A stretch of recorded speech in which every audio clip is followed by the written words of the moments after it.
Wow, that might be a record for me. One problem, introduction at the beginning, 15 minutes. That was long, sorry.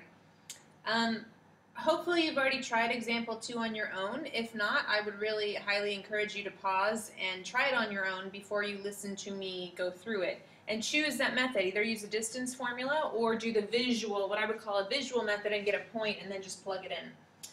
So here's my second parabola problem. It says find an equation of a parabola having focus 0, 2 and directrix x equals to 6. So again, I'm going to start with my coordinate system, my axes. It says I have a directrix of x equals 6. So 1, 2, 3, 4, 5, 6. Here's my directrix right here. And then I have a focus of 0, 2. So 0, 2, here's my focus. Okay, again, the most important part you can do now is to find the vertex. The vertex is going to be halfway in between. It's perpendicular, drawn from the focus to the directrix. You draw a perpendicular. So this time, my vertex is right here. Well, look at my vertex. My vertex is 3, 2. To the right 3 units, up 2 units. That's my vertex. You should also then see that your parabola is going to be opening to the left, right, away from the directrix, toward the focus. So it's going to be opening to the left. Okay, well, what does that mean? I guess maybe we haven't reviewed this information on the back, which is why you can't do it the method I just showed you. But if it's opening to the left or to the right, then your y quantity is squared and your x quantity is not squared. If your parabola is opening up or down, then your x quantity is squared and your y quantity is not squared. So I guess I already knew that when it opens to the left, I need to have the x be singular and the y quantity be squared. So you can see I'm leaning toward doing what I would call an easy process. But you can do the distance formula. Okay, so what does that mean? That means I'm going to count this distance. This was 6 units right here, and I need to go out from the focus 6 units. So that is 1, 2, 3, 4, 5, 6 units. So this is also a point on the parabola, and I can count 1, 2, 3, 4, 5, 6 units, and that is also a point on the parabola. So then just identify this point. This is 0, -4, or you could go with this point, which is 0, 8. Right? They're 6 units away from the focus. So then I just plug in my information. So x minus the x coordinate of the vertex is 3. A and then y minus the y coordinate of the vertex. And then in the same step, I could have plugged in any of these points. So if I plug in 0 for my x, this becomes a 0. I plug in -4 for y becomes -4. Right, so that's what I have. And then I simplify. Well, -3 equals a times -6 squared. -6 squared is positive 36. I divide each side by 36. So a equals -1/12. My final step is just to resubstitute an a and my vertex into this equation. So I would get x minus 3 equals a times y minus 2, the quantity squared. Again, why is it negative? Because it opens to the left. Why is the y quantity squared? Because it opens to the left, or to the right, but in this case it's the left. So this is it. This is my answer. You should have gotten the same answer if you used the distance formula, right? But your distance formula should have used what for this point? Well, your x-coordinate always stays the same, but your y-coordinate is going to change. So this point would have been 6y. This point right here would have been xy for your parabola, and your focus point would have been the focus, which is 0, 2. So you would have found the distance between those points, and you should have gotten the same equation. Phew! So to summarize, this is the summary. Check it out, read through it, pause, take a moment, try to figure out what this means, what this means, what this means. Why are they those things? Look at this. Wow, what does that mean? What is C? That's a good question. Try to figure that out before I see you in class. What is C? Maybe that'll be a quiz question right at the beginning. What is C? And then I'll know if you watched this video or not, or if you understood it. I'm going to leave that hang until class. All right. Try these problems. You might want to draw a quick sketch of each to help figure out the answer. So let's do the first one together, then you should pause, try them on your own. So if a parabola has focus 4, -3. So 1, 2, 3, 4, 1, 2, 3. Okay, 4, -3, this is my focus. And directrix y equals 1. So y equals 1. Find its vertex. Well, you should be good at that now. We've done this twice. We're down here at -3, and then we go up 1. So where is your vertex? Your vertex is halfway in between that perpendicular right there. So to me, that looks like it is going to be 4, -1. We go to the right 4, and then we go down 1, and that should be your vertex. Okay, pause and try the next ones on your own and check them with me. Okay, did you get y equals 10 for number 2 to be your directrix? So we graph -3, -3, 2. Here's my focus. My vertex is down here, -3, -4.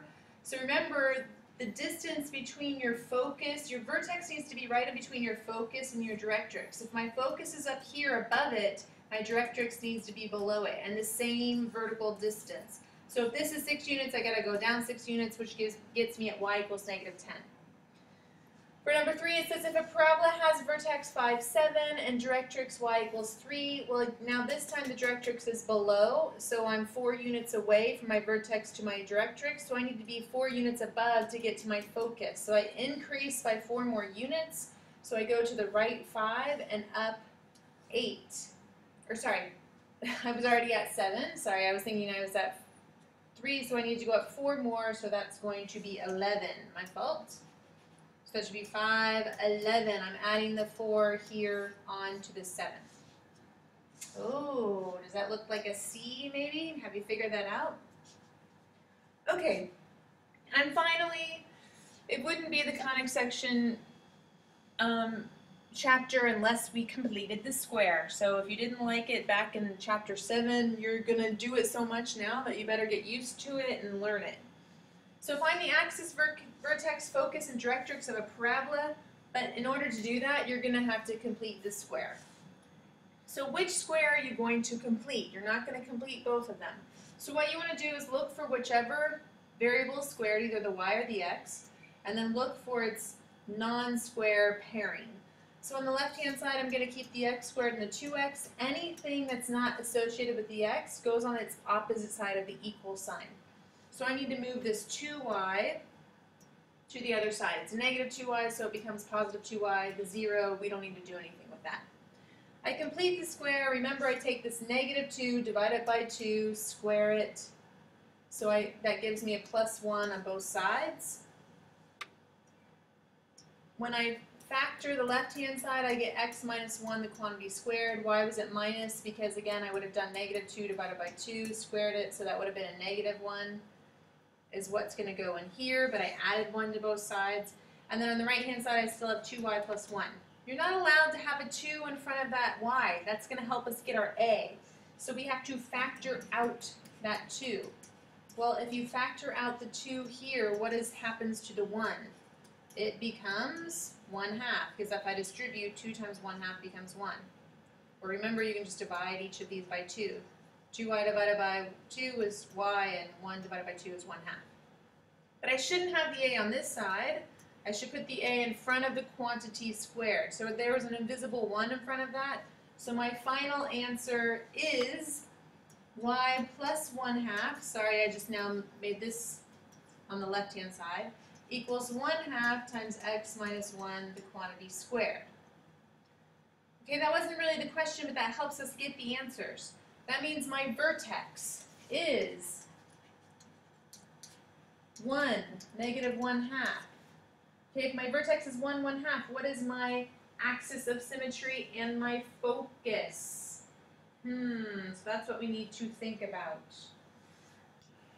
So again, I'm just going to go back to the question, what is C?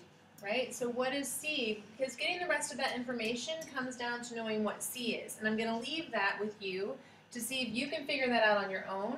This is going to be the key in finding the rest of that information, and here's all the rest of that. So what is C? If you figure that out, you can find all the rest of this information. If you don't know what that is, try to figure it out and we can talk about it in class. But I'm really hoping you're coming to class with an answer, not an, oh, I didn't get it, because you don't feel like thinking about it. I want you to actually try that on your own. Then give me some ideas as to what you think C is when you come to class so I can tell you whether or not they're correct. Okay, let's do this final question. Again, I'm going to take you through the completing the square. This one looks a little confusing, but notice that the y is a quantity that's squared. So therefore, that's what I'm going to be completing. So I'm going to pull out this y squared minus 2y, and anything not associated with that, like the 12x and the 25, I have to move to the other side. So my negative 12x becomes positive 12x, my positive 25 becomes minus 25. Then I complete the square. Well, here's my negative 2. I take my negative 2 on the side, I divide it by 2, I square it, so that means I'm going to be adding 1 to both sides. Now I complete the square, I get y minus 1, the quantity squared. Again, y minus 1, because that's negative 1 in there. On the right-hand side, I get 12x minus 24. Well, remember, you're not allowed to have a number in front of your x, then you can't find your vertex. We have to factor that out. So I factor out my 12, and I get x minus 2, a little bit easier than the last one. I divide each side by 12. Remember the invisible number of 1 right there. So I get x minus 2 equals 1/12 times y minus 1, the quantity squared. Okay, what does this mean? Well, I can tell you what the vertex is really quickly. My vertex is 2, 1. Here's my x coordinate of my vertex. Here's my y coordinate of my vertex.